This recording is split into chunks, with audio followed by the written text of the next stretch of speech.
We investigate the paranormal all over the state of Arizona.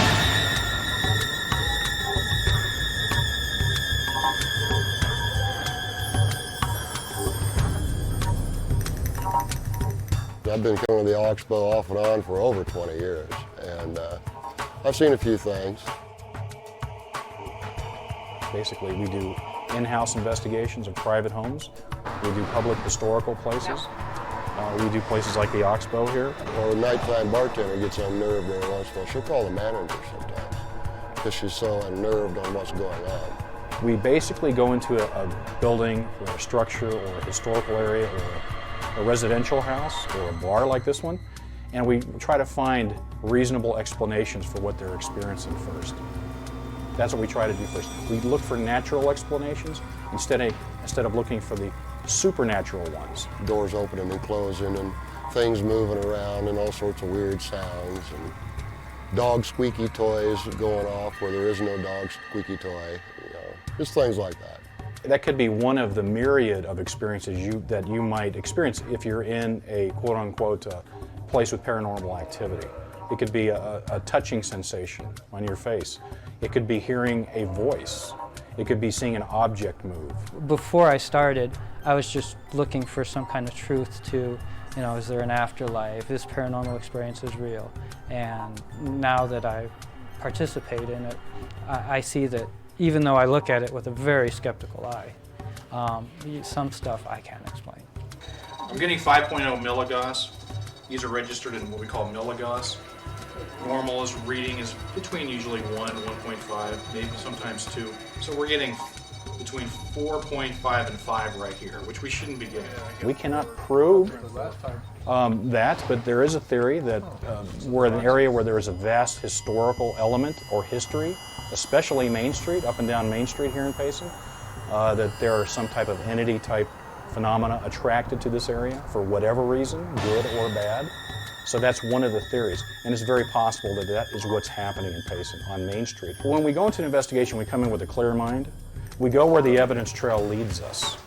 So if we come in here tonight and nothing extraordinary happens, that's fine with us. We never know what's going to happen. And just because we're at some place like tonight, we can spend 6 or 8 hours here and we may get nothing. We may get absolutely nothing.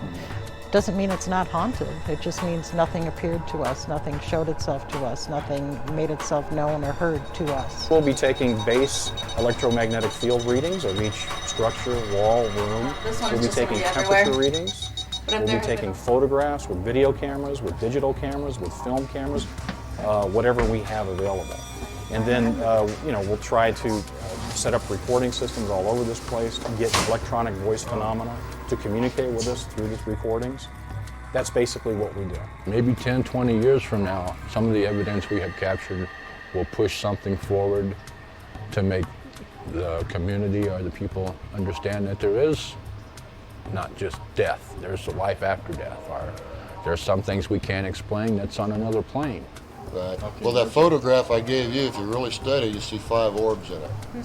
All 5 of them are in It looks like something standing in the back. If there's any hot spots we feel, that we need to centralize our investigation on, we'll move into that area. That's how we do it. Right behind me here.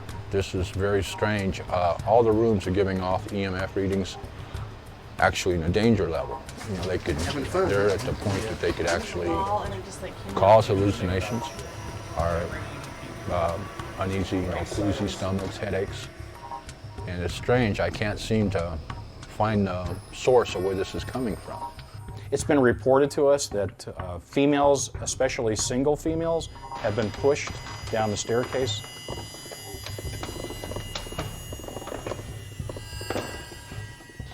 Oh yes, the woman that haunts the staircase, right? Yeah, she's an interesting one. That's very curious. I've been told that by 3 or 4 people that are not associated with the owners, so I've done a little background check on that. The entity, or whatever she is, doesn't like single women. So she'll either push them, or say something to them, or just play a prank. We're going to go ahead and test that theory tonight, hopefully. We're going to put my daughter on the stairs, and she's the only single woman we have with us, and use her as kind of a bait. the last one that we had, a woman got pushed down in the stairwell between her boyfriend and his friend as they're headed up the stairwell. And quite scared her. She may get pushed a little bit, you know, but there's going to be no physical harm to her or mental harm to her.